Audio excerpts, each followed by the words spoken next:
Scott. Good morning, Scott. Morning, Scott. Morning, Scott. Hello, Yaris. Yeah, we're good, mate. How about you? Are you sad to see Isak go? Did you want him to stay? Not sad to see him go at all. I mean, you don't want him to leave. He's a great player, but I've been going for over 40 years, and he's not the greatest centre forward I've ever seen at Newcastle. So, and I think, if anything, he's done Newcastle a favour, because PSR restrictions now are not going to be the issue that have been. Last season, when you lose the likes of Anderson, who's now gone on to be picked up for England, a lot of Newcastle fans were gutted that he left.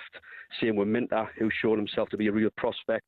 These are all players that, obviously, Anderson were brought on. Minter was scouted, and we had to lose him because of PSR. If Isak had left in the same sort of manner that we were forced to sell him through PSR restrictions, yes, we're being forced to sell him because of his behaviour, but I think it puts the Newcastle fans in the position that, look, if he didn't want to be here, let him go. We're getting 125, 130 million for him. That now alleviates PSR, and we can build a stronger team now. Yeah. In the manner he's done it, the way he's gone on, like Ali said as well, 2 years' time, he has another good season. Real Madrid come in.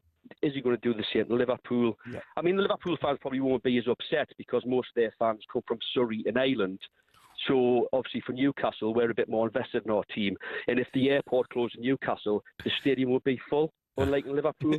So it's not really as serious as what people are making out for us.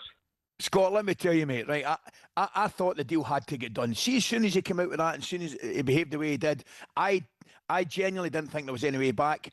It made it difficult. The one man that made it really difficult for was Eddie Howe, because all of a sudden, you know you're going to lose an asset and you're trying to get a lot of money for him, but buying clubs know you're going to get rid of him, and it becomes one of those games. But however, what convinced it for me, mate, I was down at Villa Park, opening game of the season, talking to a few of the Newcastle lads down there, and I just felt the overriding feeling was they weren't having him.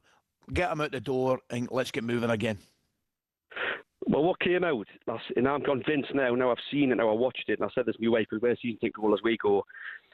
The last 10 to 11 games of that season, Isak might as well not have been at the club. The video came out about the words he had with Van Dijk.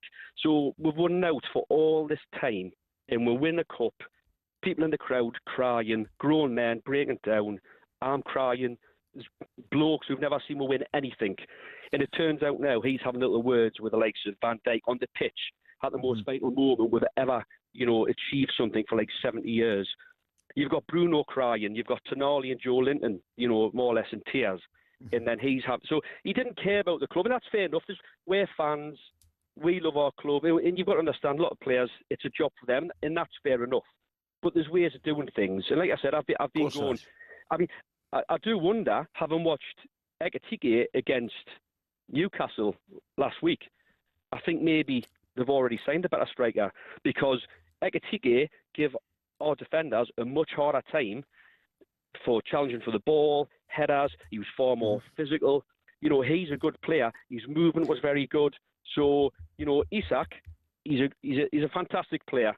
But like I go on my original point, I said I was convinced, looking back now, the Everton game, he didn't bother his backside to do anything. Scott, yep. we got a moment. Before you go, though, if he wasn't the greatest centre-forward you've had, who was? Obviously Alan Shearer, and from what I've watched, Alan Shearer and Andy Cole. Oh, all right. Well, I watched them a bit longer, so you'd have to put Super Malcolm McDonald in there as well. And is War Jackie? Is War Jackie not getting a mention either? Surely Jackie's got to get a mention. Just before my time, Coisty. Mine too. Just. Scott, thanks very much indeed. Thanks, Scott. Let's move swiftly along. We're going to get the other perspective. Mark is a Liverpool fan. Morning, Mark. Good morning, Mark. Morning. How's it going, guys? Yeah, good. What do you think mate. about the Isak signing then? Is that the signing that will win you the league? Well, I'm probably going to go against the grain here as a Liverpool fan, and I'm going to say I don't want him at the club. £130 million for a player that's injury prone and has a bad attitude, I think it's a poor signing. I'd rather see that money spent on two centre-backs and a midfielder, because what the Arsenal game showed us yesterday, we was overrunning midfield. So I think that's how the money should be spent. It's an interesting one, Jeff, Mark. I'll tell you, because I if I'm looking at Liverpool this year, and I know yesterday they defended miles better, mate, miles better, and Kanate was back to the way he know he can play. But I take your point. I would have looked at Liverpool and said, priority-wise, they've strengthened really, really well in the window. There's no doubt about that. But if you're asking me priority-wise, I would have went centre-back before centre-forward.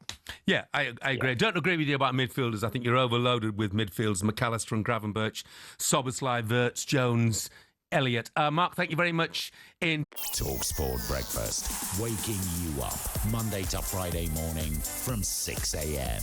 on AM, on DAB, via the talkSPORT app and on your smart speaker. talkSPORT.